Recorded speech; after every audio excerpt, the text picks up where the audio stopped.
Welcome to Hyperlocal, the podcast inspiring economic developers, job creators, and community champions with local solutions and global perspectives. I'm your host, Mason Ainsworth. Thank you for taking the time to join us today, and let's get into it.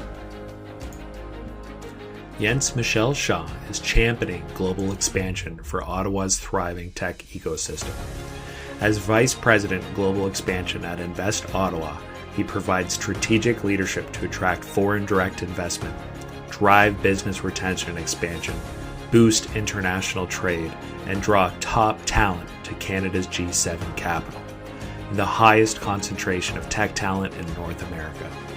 From his roots in Germany to his time as a Canadian diplomat in New York City in the United States and in New Delhi, India, he has fostered partnerships across Canada and beyond.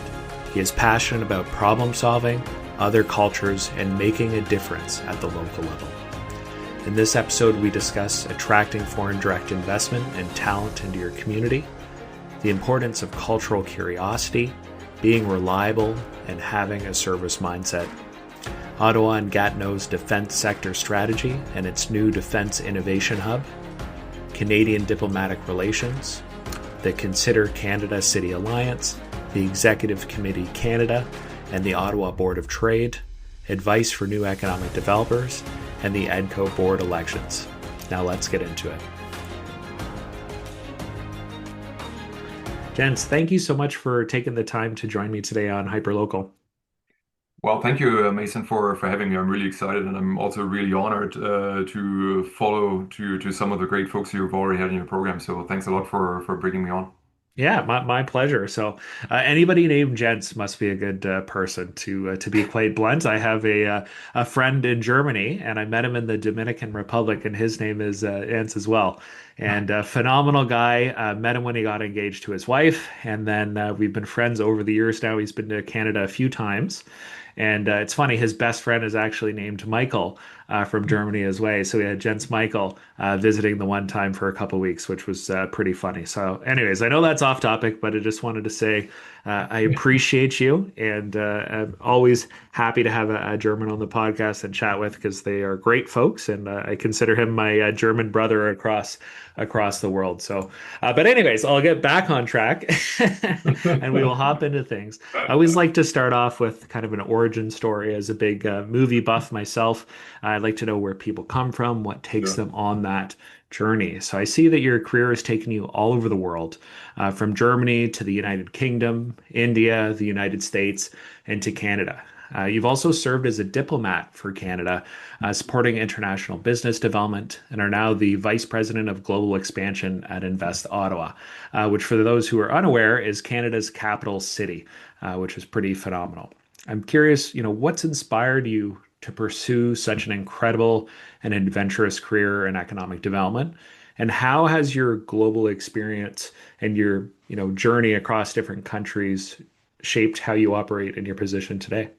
hmm Well, first, Mason, before I get into answering the question, I just want to quickly follow on to your Jens connection. Because the funny thing is, if someone in Germany is named Jens, you can usually date them pretty nicely because this name was really used only during a sort of certain period. So if you dig deeper, and I will not get into this now, you can pretty much date your friend and myself pretty well on this. But anyways, was also not was probably pretty creative at that time. But anyways. To get to your question, you know what? It's funny because really I believe no one really wakes up in the morning and says, I want to be an economic developer. And frankly, I think this is a good thing because most of us come from many walks of life, and I'm definitely no exception to this. And similar to yourself, I of course I also had a look at your LinkedIn, and both of us we started and worked in financial services. Both of us worked as a city councilor. You here, I'm myself in Germany. So we have, in an ideal world, experience we can draw from many different ways. And, for me coming to Canada, this just added to it. I mean, it's, funny story. I remember really well a career day in high school in Germany back in the day. where you could sort of scout out different occupations. And one of those I was always interested in was actually diplomat. But in Germany, you need to be fluent in English and French was my issue. So I dropped it in high school, and so it's yeah, no, not gonna happen. So never gonna be a diplomat. Check. Fast forward a few years later, I moved not to France. I moved to Quebec, to Canada, and married to a francophone. Never thought I would actually really need French. And then forward a few years later, all of a sudden I'm being a Canadian diplomat, sitting in New Delhi, India. Sometimes to be honest, I mean, you have to pinch me, or I need to pinch myself of how all these things came together. But clearly, I mean, there is and there was no linear path forward, and one can really not make this up, I think. In my case, I think what happened was that, when coming to Canada, I really needed to reinvent myself, because whatever I did in financial services in Germany wasn't really accepted, I would say. I was a credit risk manager. We audited companies, assessed their collateral, and subsequently ended up giving them loans. But this type of work and that type of credentials I had weren't asked for. So I again, fast forward, went to Queens, got in touch, well, in Queens actually to pursue a master in public administration. At that point, the school was really well connected to the Ontario government. I learned about a couple of opportunities. One was actually to work as a diplomat for the Ontario government, around the world. Um, that didn't happen right away. Instead, I came to India, through a Canadian non-for-profit, which was a really exciting career journey, supporting immigrants or selected immigrants, to Canada pre-arrival. So basically, providing pre-arrival services while still in their home countries, with the aim to integrate them into the Canadian labor market. So you think about licensing of engineers and these type of things. So who proctor exams remotely in India, and all those things. And then again, as coincidence has it, I got an opportunity to actually join the Ontario government while in India for the Ontario government office in India.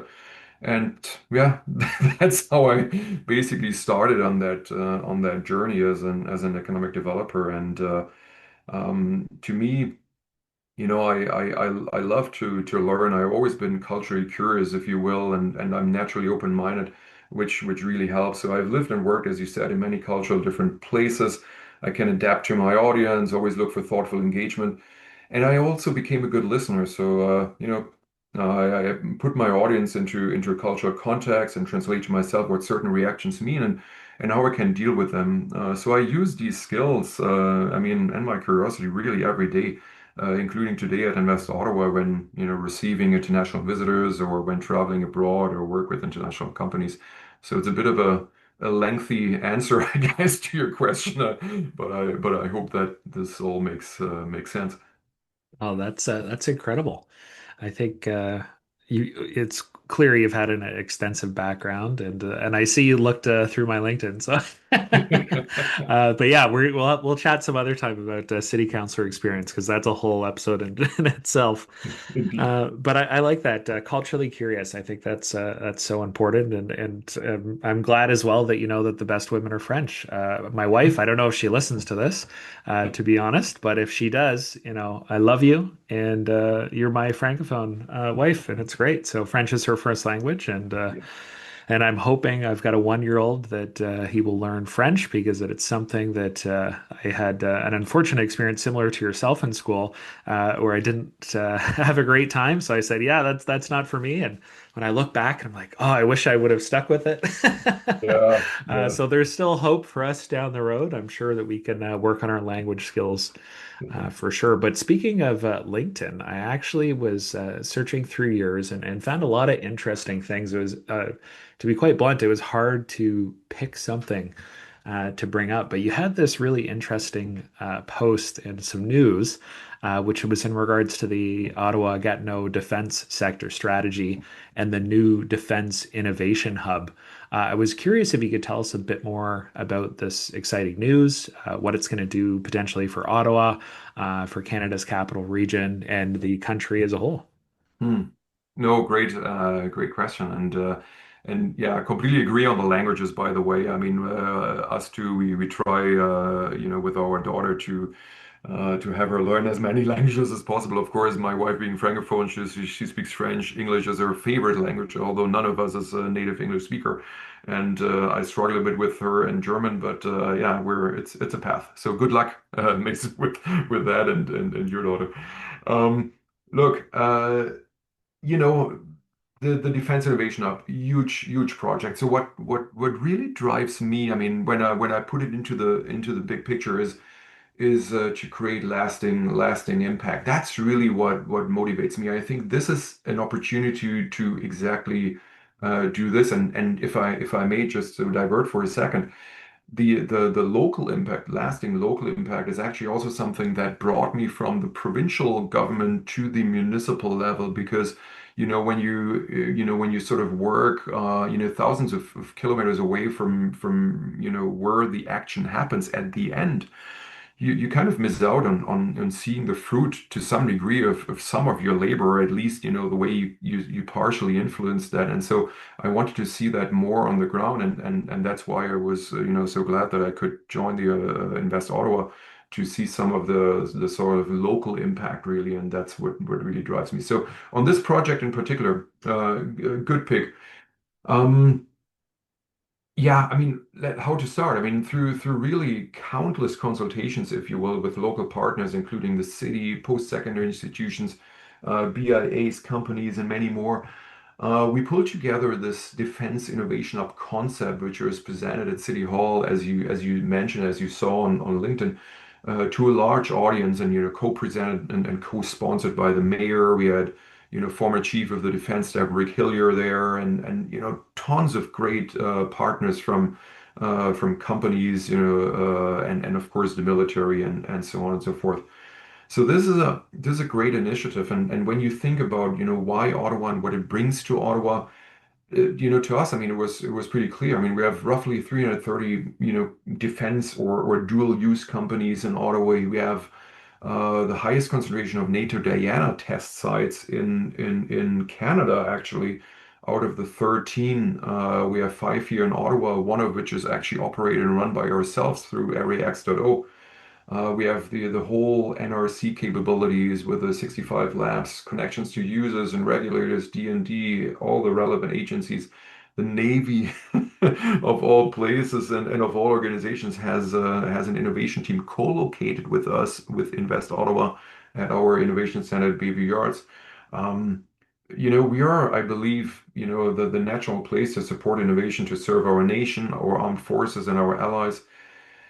And as you know, the budget has earmarked, significant spending in this area, and obviously we're not the only region and community in Canada to sort of, build around our defense capabilities.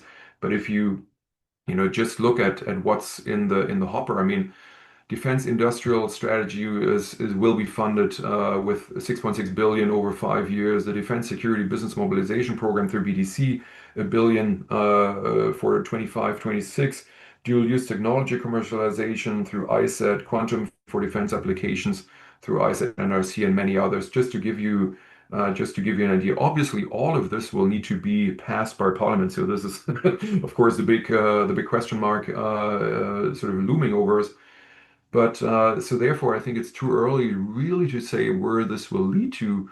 But I'm really confident to say that it will lead to a significant economic activity throughout, or through the funding that will most likely land with some of the agencies to support defense and dual use companies that will leverage, also our R&D capabilities here in Ottawa and our access to government to establish here and the support that will be provided through some of the government vehicles that I mentioned earlier. So I think this is again not only and exclusively for Ottawa, but this is for the nation a great nation building opportunity. I think that will most likely will leave large economic impacts for every region that gets involved in this. And again, there will be regions that will be focusing on manufacturing capabilities. Our focus really, because of who we are and what we do best, is really around the innovation piece.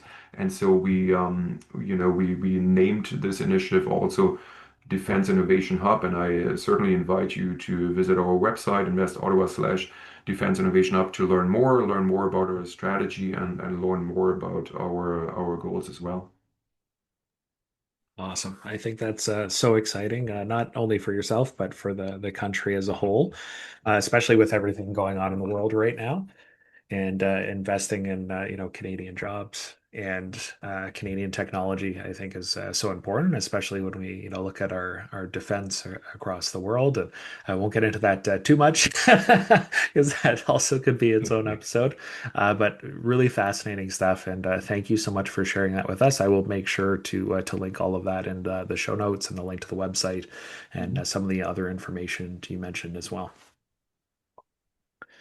So I know that you've been involved with quite a few things. I know we highlighted a little bit earlier that you have been a diplomat. I know for myself, that's an area I think is super interesting. Similar to yourself, when you're in school at career day and things like that. I had a similar experience when I was in university doing my undergrad. And I had a professor, and he had been a diplomat in a few different places, and I just thought that that was the coolest thing ever. He told me all these like really interesting, unique stories, which I will not mention today because some of them are pretty interesting. But definitely over a drink sometime, well, I will share some of those stories with you because I'm sure you have some as well. So I won't ask you about any intense, things. But what I will say is that you have been a Canadian diplomat, and I believe the title with that as well as Counselor and Senior Economic Development Officer in New York City in the United States, as well as during your time in New Delhi in India. And I'm curious, for our listeners who have never met a diplomat or talked to anybody about the subject, can you explain what that actually is? Tell us a bit about the job, how it works, and then maybe after you've explained kind of what it is and how one, becomes a diplomat, what are the most important things or things that you've learned during your time when you Mhm. were a diplomat that you think are, interesting to our listeners or to what you're doing in your work today? Mhm. Great, great question, and it's where to where to start. I think first of all, I mean, being a diplomat often sounds, pretty glamorous. People think about, exotic places and, cocktail parties and dresses and tuxedos and all these kind of things. No, this is not really, this is not really what it is. I So mean, there was no cocktails. Just yeah, I kidding. mean, look, I don't want to, I don't want to, yeah, admittedly, there are some, for sure, there are, receptions and, balls and these type of things, but frankly, I mean, the work really is very, very hands-on, and, and so the exciting thing about this, and this is what I think everyone working as a diplomat and working as the face of an organization abroad, even as a as an economic developer now going abroad on a business mission to engage with companies, you need to be aware that you're in many ways often the first phase, your counterpart sees the first phase of Canada or the first phase of Ontario, in my case, the first phase of Ottawa. And so, this is really important, and with that comes a lot of responsibility as well, because you set the tone and you provide the first impressions. First impressions are really important, and so the way you sort of and I just simply to say like the way you behave and the way you sort of show yourself in that setting really really matters because people do watch what you're doing for sure.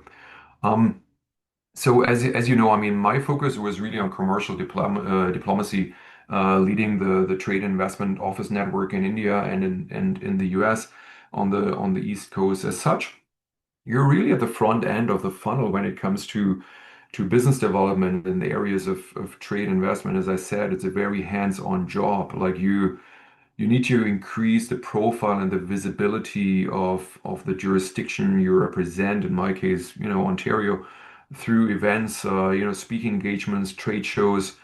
But you also need to, again, particularly as a subnational jurisdiction, you need to advocate for Ontario's position within Canada, and at times, a Canadian position and an Ontario position to a certain issue or even a commercial issue may be different. And that is something that, within the diplomatic network abroad, then in which you operate, you need to advocate for that too. So you need to have, this in mind. Again, you also do, despite, or next to all those, profiling events, speaking engagement, you also do a lot of hands-on BD in company one-on-ones, where you explore opportunities for investment, where you look for buyer-seller relationships and export promotion. Um, and sometimes, those activities are challenged or challenging because of the environment you operate in, because of logistics. Sometimes, you're in a different country, and you probably don't speak the local language, as it was often for me the case in India. Obviously, I don't speak Hindi, and or any of the other, I believe, 28 official languages that are spoken throughout the country. So sometimes you really need to take a step back and take a deep breath and just roll with the flow, and appreciate the environment in which you're in, and sort of localize your approach. And again, I think this is where cultural curiosity comes in again, and sort of how to deal with certain situations. I mean, in any case, all of this, whether it was in India or whether it was in the US, it was a huge learning, and likely the best experience, I've had. I mean, just to give you probably one story, a short one, which was along in real life, but things we had to deal with, or we worked on, was, for example, Premier Wynn's first business mission to India in 2016 in February. The planning for this thing started in May 2015. So long, long, long in advance. It was probably the best professional experience I've ever had in my life, because we needed to think about the premier, her program, or her spouse's program. There were five ministers traveling with her. There were a number of Ontario mayors. Last minute, we got the premier of PEI added to the travel group, and you needed to develop a program for him. 250 people was the size of the delegation. Again, that included business delegates, official delegates, politicians, and they all needed to be moved around. So we, chartered a plane, and we're traveling through five different cities in India. Again, lots of work, but it's so rewarding, and particularly when you see what the outputs of these business delegations were.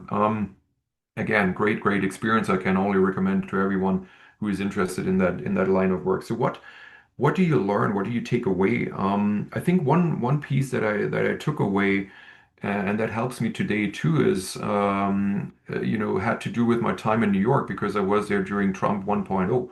So very similar yet slightly softer version of what we're going through right now. And what I learned is, don't let emotion guide you. Of course, emotionally you respond to certain challenges in a certain way. Emotion is not a good advisor when it comes to how you should be doing your job. So think about different things that really matter. Think about the things that you can control, and do those well. Don't waste time on things that you can't, because it's not really helpful. I think the other thing that was always important to me is, be transparent when you deal with your clients. There is still a lot of colleagues from that approach economic development as a competitive sport. To me, it's not, because I think I see and I value the clients I deal with, and I understand that they're doing their homework. They're very intelligent. They're taking huge business decisions. By me holding information back from them on other jurisdictions, on other ecosystems, I only lose credibility myself, and I'm not ready to do this. So therefore, again, I'm very open when I speak to clients, and I would recommend colleagues to do the same thing, because again, it just lifts you up. It puts you above others, and you know what? Be confident in your ecosystem, and then you will get the positive outcomes. But again, transparency is important, and remove emotion from your decision-making piece. Yeah, those are a couple of things. There's way more, as you said, Mason. I could probably talk hours about this experience in India and the US, but I guess I'll leave it at that for now. Well, that's super insightful. Thank you so much for sharing that. And yeah, definitely the example with the 250 folks. That sounds like a logistics nightmare. So I'm sure you learned a lot in the moment with that as well. And I really like what you said about don't let emotion guide you. I think that's something so important, especially in trivial times, whether it's internationally or let's say the federal or provincial government. Changing things that have an impact on like a local economic development office. Obviously, in those moments when your life or your profession get turned upside down with something going on and you have to do things differently, Hmm. or funding gets cut and stuff like that, it's obviously upsetting, and folks don't like going through that. But if you take the time to take a step back, think about it logically, and also, as you mentioned, worry about the things that you actually have an impact on and Hmm. don't get caught up in the stuff that you have no control over because there's no point of spending your time and effort being upset about something that you can't control. You just got to Hmm. kind of go with the flow, as you mentioned a bit earlier. Right. So I know we've talked a lot about international things, but I think right now we're hearing a huge chat about foreign direct investment and diversifying Canada's markets and such. I'm curious with your current role and your huge amount of international experience that we've heard about for communities that are listening, let's say within Ontario, for example, whether they're big or small, what are three things for them to focus on? In regards to giving them the best chance to secure some of that potential foreign direct investment to their community or to their region for some of those smaller areas. Hmm. Yeah, again, good question. So you said it, focus.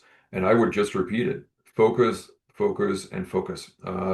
Don't be everything to everyone. Don't even try to be everything to everyone, but rather have a clear focus on one or a few particular areas in which you really have a competitive advantage over others, and that you can also then communicate well, because you want to stand out in a few things, and those are the things you then want to focus on. Build your value propositions around this focus area or those few focus areas, and support it well.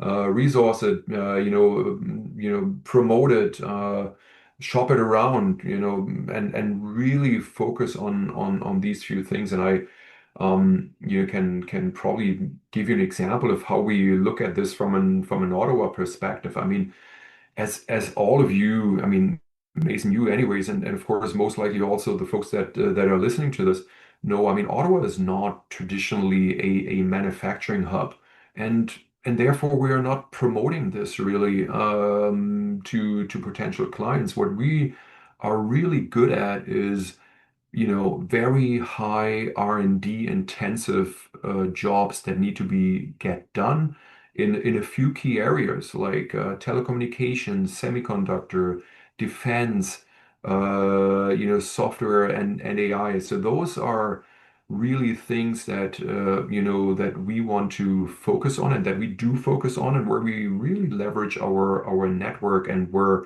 we do have also assets in the city and in the region that are really unique. And I mentioned the NRC before, the 65 research labs, the ability to access a nationwide university network through the NRC and its 4,000 engineers right here in Ottawa. So this is what folks need to, sort of focus on within their own communities. I think, again, the more focused you are, the better outcomes you will see, right? And then let success stories speak on your behalf. I think there is nothing more powerful than having sort of companies, tell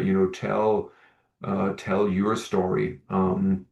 And we do this too, and it resonates really, really well. Um, Word by mouth obviously is working great for us too. Making sure you have a good multiplier network of partners that can help tell your story. And then I'd say, finally, really have a service mindset. Follow timelines, provide good quality advice. and be rigorous, in your follow-up, and be a reliable partner. Um, yeah, I think again, sum it up, like the way I often, talk to our team about this is, like let's be a problem solver for the company, and that's often how we start conversations with our clients. What's keeping you awake at night? How can we help?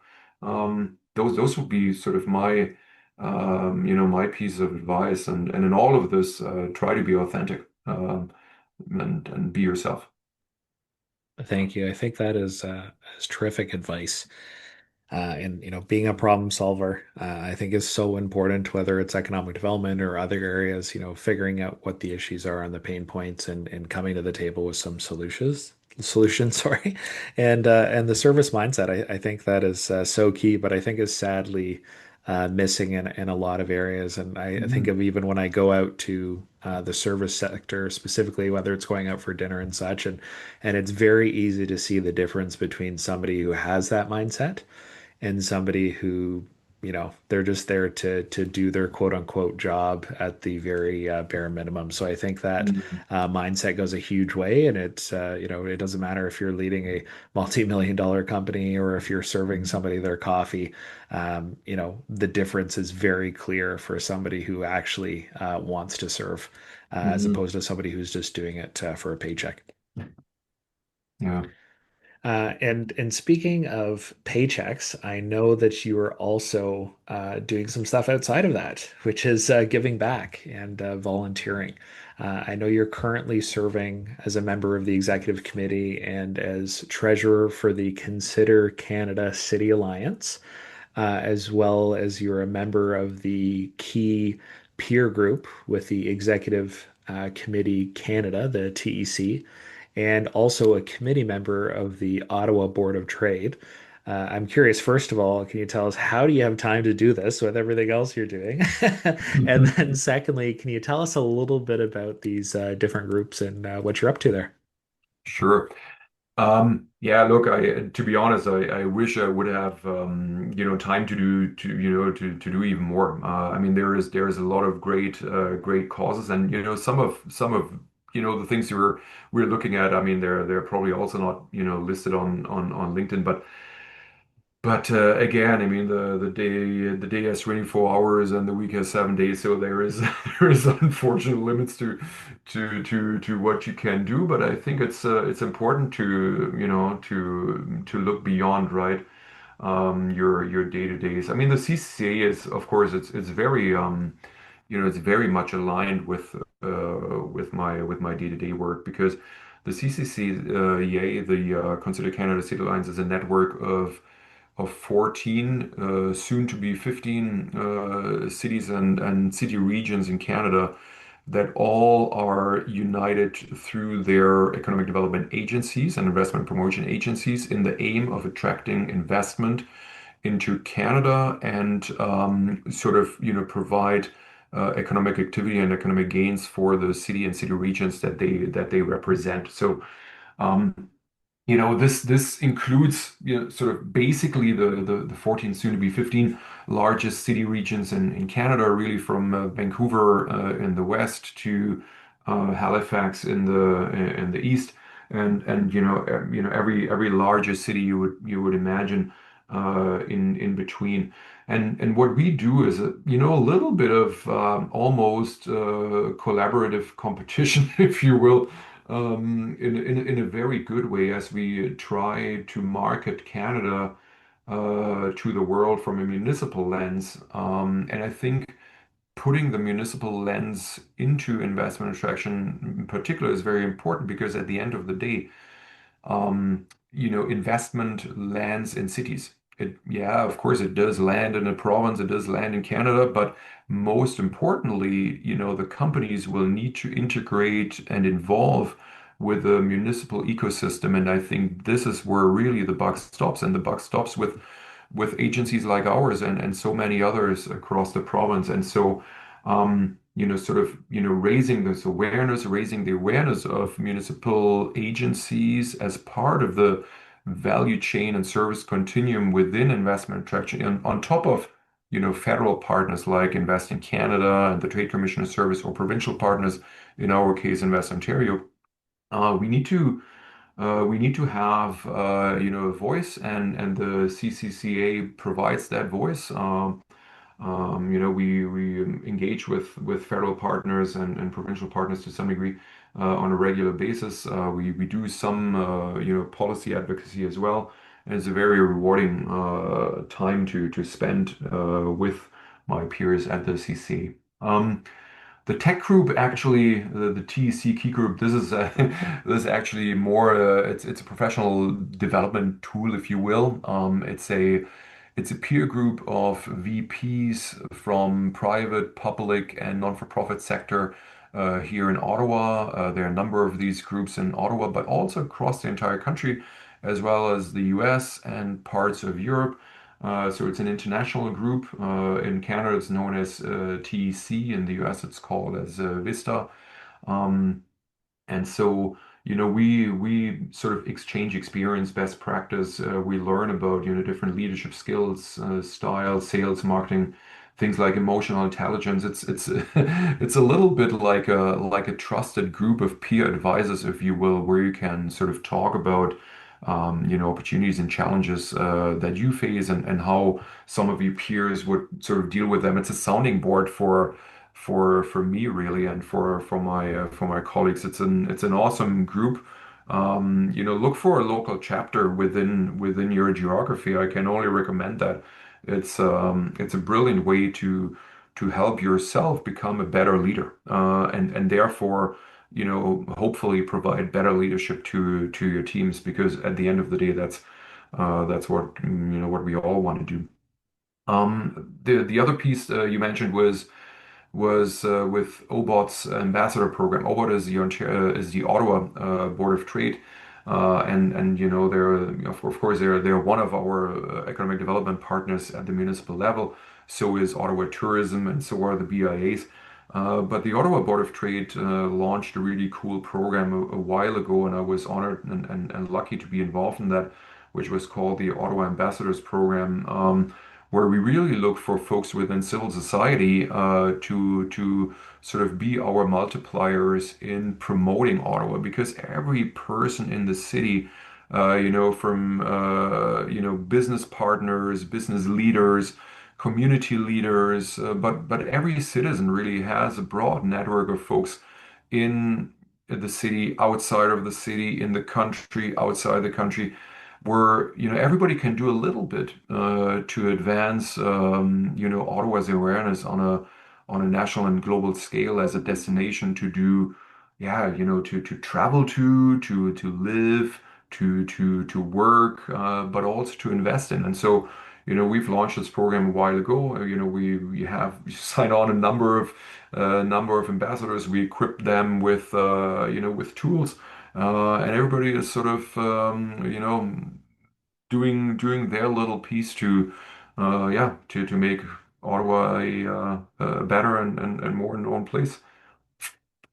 Very interesting. I think that's phenomenal. Thank you so much for touching on those three different organizations and a little bit bonus more, which is always great. I think what you said about the municipal lens is so important. And I know I was speaking with someone from Invest Ontario the other day, and they said, that's a key component. Is the reality is they're coming to Canada, they're coming to Ontario, but they're ending up in a local community. So having that perspective and having that information of the municipal ecosystem, I think is extremely valuable. And then just on a personal basis, that idea of developing, someone's emotional intelligence, I think is so crucial. And I'm sure, you and I have a lot of experience in that area through our time as counselors in the past. But that's definitely something when you're dealing with people every day and dealing with all sorts of things from, a cat peeing on someone's lawn was probably one of the strangest complaints I got. But you learn how to pick up on some of these things, or when someone's in distress, or a company's not happy, or maybe they're saying one thing but they're really meaning another, and you can pick up on a bit of that. I think those skills are invaluable when it comes to the business world, and especially when you're doing some of these bigger deals to try to attract some investment into your community. Mhm.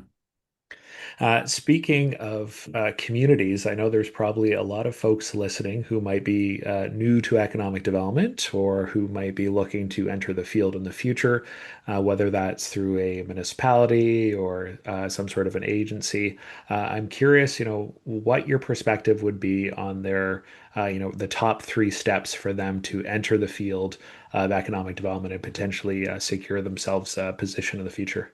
Hmm.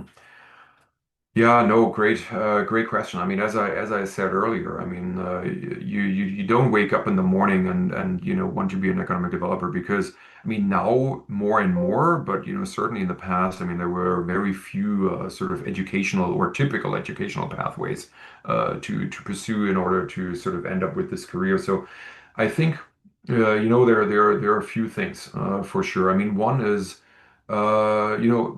be proactive. I mean, you'll find as a career starter who might be interested in that field, you find an awful lot of people working in that field across the country. Folks like yourself, folks like myself, folks like all our peers. For my part, and I'm sure that goes for most others too, I'm always happy to speak to anybody wanting to sort of explore this as a career pathway, um, because I know how important it is to sort of be listened to, but also receive some advice. And so, and I benefited from this in the past myself in different circumstances. So I think, go out there, put yourself in front of folks that work within the field, as such, then learn more about what this job really means and how you can potentially contribute, how you can see yourself in this. Um, again, as I said earlier, be curious and then be ready to roll up the sleeves in a work environment that really requires you to be very flexible, where you need to be quick on your feet, and where you need to be really smart in dealing with people, right? And so, hard work. I always believe in this. Look, I mean, I'm 51 and therefore probably a little on the older side these days, but I believe in hard work. I believe in curiosity. I believe in some of the values that sort of I grew up with, and they're still true. I think to that day. And I mean, if you exhibit those, particularly if you probably end up with an active agency as an internship, more often than not, have we provided those folks with permanent positions. When they interned with us or when they volunteered with us or did things of that kind of thing. To be honest, I mean, and I think I speak for many folks, like myself. To me, I'm also at a stage where I simply love my work. I love doing what I'm doing, but I also do love, getting young people, into this career and see them advance in that career. And we've this is very rewarding. So again, this goes through sort of one-on-one mentorship and relationships and advice. Again, I can only recommend to everyone, seek out those conversations, seek out those people that you want to talk to. And then again, when you look at the career opportunities across the country, I mean, look at things like LinkedIn or all those different websites. I mean, as long as you're flexible, to some degree, also geographically, there is so many opportunities to work for so many great teams in Ontario, in Canada. Just yeah, go for it and be persistent and demonstrate what you can do. See conversations and with folks that have done the job. Put yourself in front of them, and I think that is how you sort of build your brand, because at the end of the day, economic development has a lot to do with our networks, with our credibility, and you need to start building both, quickly and ideally before you actually land a job. But if not, after. So I think this is probably my 2 cents. Excellent advice, for sure. And you touched on a lot of good things there. I think one of the big ones, at the beginning, you said, be proactive. And then that kind of ties into your last one as well about networking and building that credibility. And I think, whether it's economic development or any other industry, it's, hey, if you know you want to go down this road, make sure that you're going to have the tools you need in order to keep going and being flexible on it and being able to, continue to be curious. I think that's one of the most important things in any industry. And I think if you're not curious and you're not passionate about the work that you're doing, then you should probably get into another line of work. Yeah, Because absolutely. the people who are going to excel, and it doesn't matter if you're making a shoe, or if you're, serving somebody food, Yeah. or if you're, building some sort of tech. If you're not passionate and curious, um, you can only go so far. It's the Yeah. people who tie those things together with that hard work that are gonna really make a difference in their area. Yeah, I honestly I couldn't agree more. I mean, that's exactly the very reason why I'm no longer in financial services. I think I was really good at what I was doing, but I was definitely not passionate about it. So and that's really important. And it's great if you find something even a little later, perhaps to be passionate about. And EcDev and is definitely something we are both very passionate about. Yeah, and it's something that's I find so stimulating and exciting as well, which I think is great because there's so much to be curious about. And Mm. similar to yourself from the financial industry, when I was doing mortgages, it was, yeah, this is okay. And my brother-in-law, he does an incredible job and he makes a ton of money doing it and he loves it. So I'm not knocking the mortgage industry, Yeah. but for me, it just I didn't find it exciting, and there was no passion of, like, get out of bed in the morning and, oh, I'm really excited to do this. But when it comes to this subject, I could talk about it all day. I think it's phenomenal, and what you said as well about finding the people, speaking to the people in the field, and learning from them, I think is so important, which is one of the reasons for the podcast. But Mm. also, for other folks who are interested in that, there's the Economic Development Council of Ontario. They have their conference coming up, I believe, in the first week of February. I highly recommend to get out and check that out because it's an area where I went to my first conference there last year and met a lot of folks from the field, and it was extremely rewarding just hearing, hey, I'm not a weirdo that thinks economic development is amazing. There's actually a lot of us out there. So that was really nice, but also developing that network and learning from folks like yourself, which brings me to another subject, which the Economic Development Council of Ontario currently has their board of directors elections going on right now.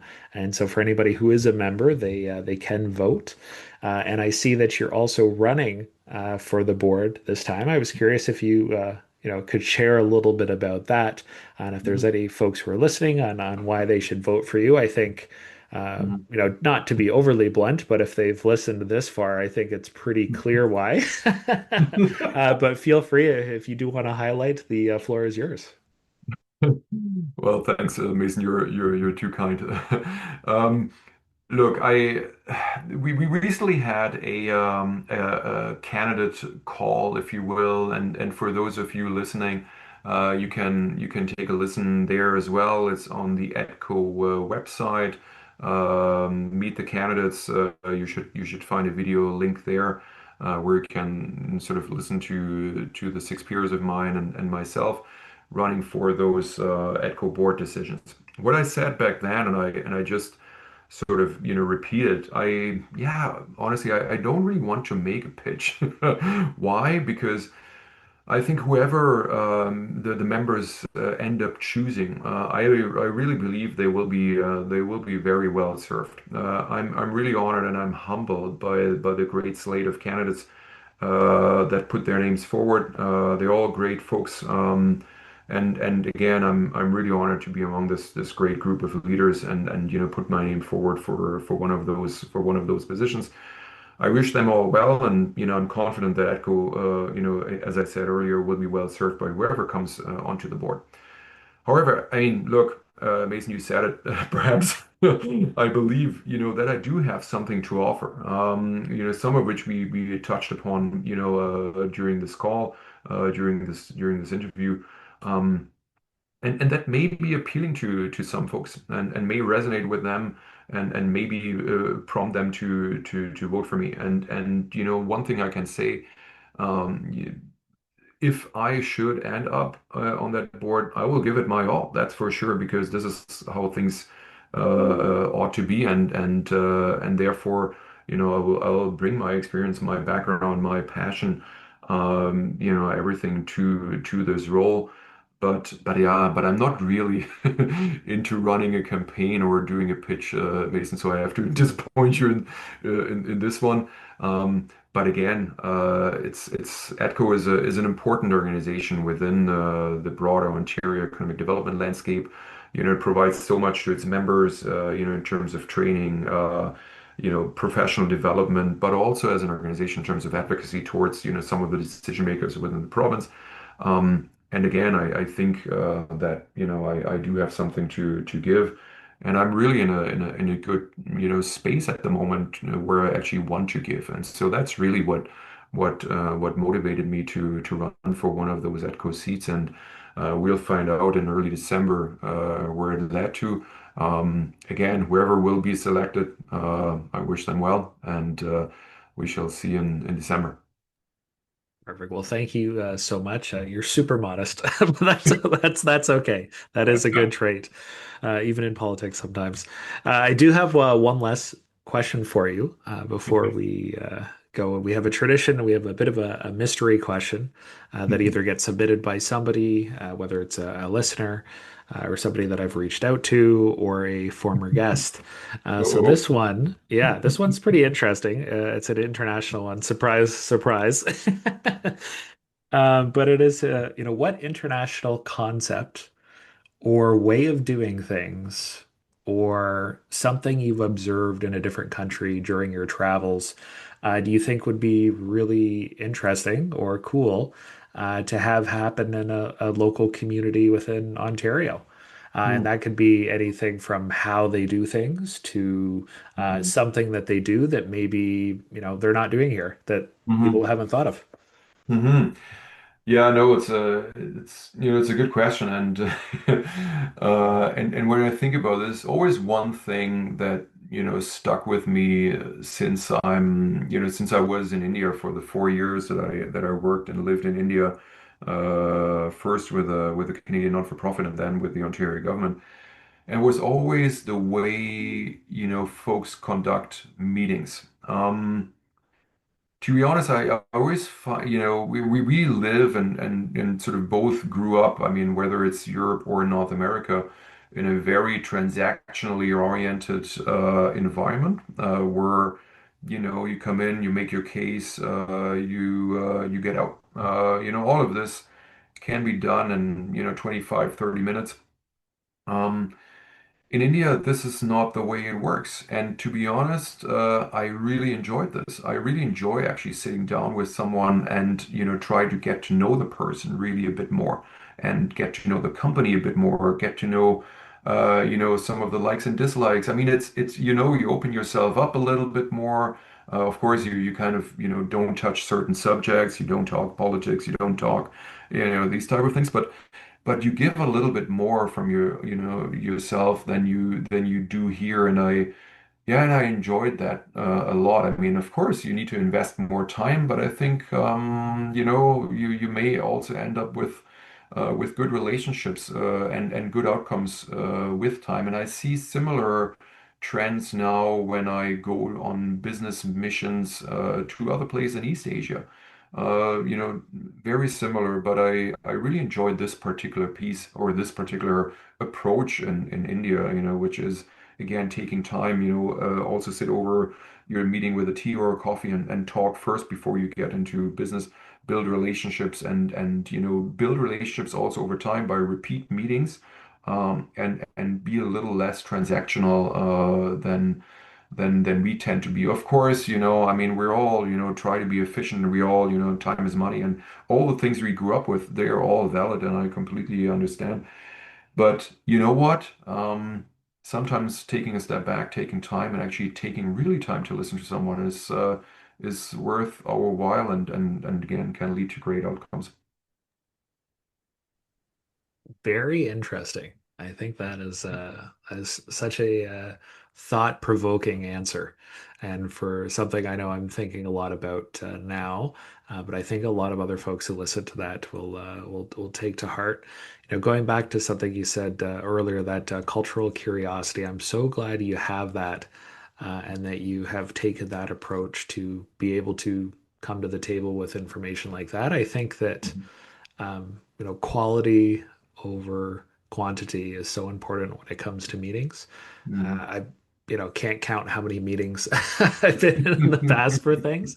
And you're Yeah, right. A majority of them are very, transactional, quick to the point, especially when you're dealing with some of these C-suite folks. yep. But I think, and it's interesting to tie it back in. I was speaking with Claire from Toronto, who's also running for the Mhm. board, and we talked about stakeholder relations and Mhm. specifically with hostile stakeholders and some of the tips around that, and it was very much be a human being Yeah, and yeah, go in there with like, hey, I actually want to build a relationship with these people before yeah, we even talk about some of these things so that they know like, hey, yeah, like life's not perfect. Sometimes there's something going on in your life. yeah. And somebody's like, maybe it's not a good day for them to talk because, someone that they love is in the hospital or something along those lines. But if you Mhm. don't take the time to actually get to know somebody, you're never going to know those factors and be able to, build that long-term relationship, which I think Mhm. especially in this context, whether it's local economic development or foreign direct investment, I think building those concrete relationships are so important Mhm. over the long term. And when I talk, especially to younger folks, when I sometimes we'll chat at a university and I'll tell them, hey, the people who are in your class now, the people who you're interacting with, build good relationships with those people because Mhm. you don't know where that person is going to be in 10 years from now. Yeah, You don't know that that intern who's in your office is, going to be the minister of finance one day, right? absolutely. And so just, treat everybody with respect and Mhm. don't look at people just based on their positions, but look at them as people. And it take that little bit of extra time. 100%. Sorry. I mean, look, I'm so excited, or that you say that. But you know what the thing is? It's this should, unfortunately, it's not. But this sort of respectful treatment of your peers, partners, classmates, colleagues. I mean, this should be common sense. Unfortunately, more often than not, it's not. And so, yeah, I'm glad you say that. It's so important, I think. Yeah, absolutely. Okay, well, Jens, I know you've got a lot to do, basically leading the country, it sounds like. So I will let you go. But I just wanted to say thank you so much for taking the time today to chat and to be on the podcast. I really appreciate it and wish you all the best on your adventure with the EDCO board. Yeah, thank you so much, Mason, for this opportunity. I really, really enjoyed it. I mean, as you can tell, and yeah, I'll look forward to also seeing you in Toronto during the ETCO conference in the coming year. All the very best, and thanks a lot. Sounds good. Hey, you. Yes, you. Thank you so much for taking the time to listen to today's episode.